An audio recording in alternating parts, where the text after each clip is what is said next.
It's kind of cool. You guys might not even know because he's really awesome. Anyways, thanks for coming. This is a big year for me. I'm turning 50. A whole other lifetime ago, I was what I called an equal opportunity lover. Yeah. I would like the record to show that I was practicing inclusivity and diversity in the bedroom before it became a big corporate initiative. For me, being a slut was my early attempt at being a social justice warrior. I was very successful at it, and I still do it to this day, behind my husband's back. In any event, I did mention I have a husband. I settled down, and I got married to a cisgendered heterosexual man. Boo. I know.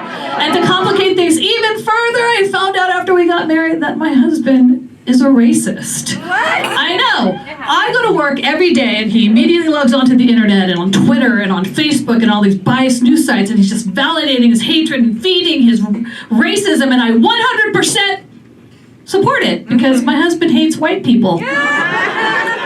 And for the record, so do I. Since he is a white man, he is an actual racist.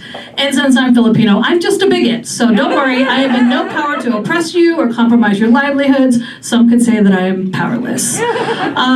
This shared hate that me and my husband have, I think it's what bonds us. It's a secret to the our marriage, our happy marriage. If you consider for a moment that the people that you are closest to you in your life, you always bond over a shared hate. Like when men bond over a shared hate of Tom Brady, or when women bond over a shared hate of all other women.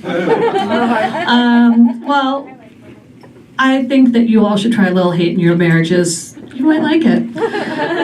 So I did mention I married a white man, and whoa, what a bad idea that was in retrospect. Marrying a white man is like investing in crypto. It seemed like a good idea at the time, but now we all know that its value is completely overinflated. It's totally volatile and completely full of shit. I thought I was marrying up, but it turned out I was marrying my equal or whatever. White men. So full of promise. Where are my white women at?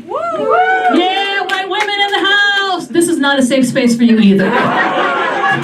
Do you know that the worst thing that you can say to a white woman is to accuse her of being a little tiny bit racist? She's immediately going to be like, I bought the Beyonce album. I cried at the George Floyd video. I did not get upset when they turned the Little Mermaid black. How dare you? I am an ally. Listen, Jessica, you don't get to say that you're an ally.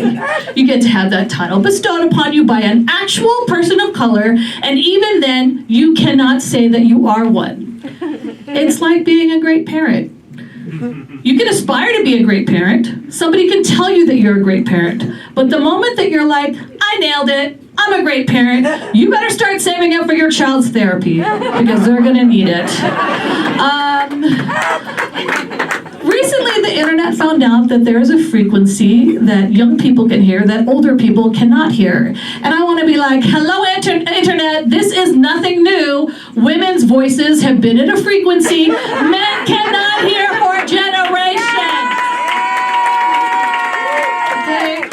I find myself the only woman or person of color in meetings full of management, emphasis on the man, and I have had to ask myself, when a woman makes a statement in a room full of men, does she make a sound? So I was a late bloomer and I didn't get my period until I was almost 16 years old. And because my parents are Catholic, they didn't let me get sex ed. So when the red plague was upon me, I did what made sense and I took my mother's gigantic maxi pad and I adhered it to myself like a Band-Aid. That makes sense, right? It makes sense. The next day, my girlfriend, she was so nice. She wanted to teach me how to use a tampon. And I was like, is it not inconvenient that you have to pull it out every time you go pee?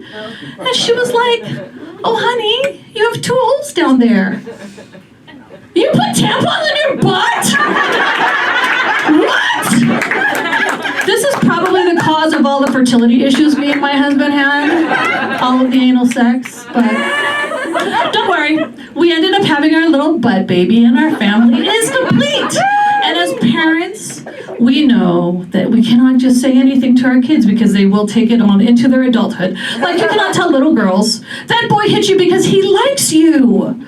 So recently at a birthday party, my child, out of an assortment of juice boxes, chose a grape juice box. And I could tell they didn't like it. So I was like, hey, what's going on? And they were like, I don't think I like grape juice, but don't worry, I'll finish it, I won't waste it. And I was like, wait a second, just because you chose a grape juice box doesn't mean you have to finish the grape juice box if you don't like the grape juice box, and I cannot force you to finish it. Do you understand what I'm saying? You can choose something and say I want it, and then say you don't want it, and no one can force you to do it. Tell me you understand what I'm saying!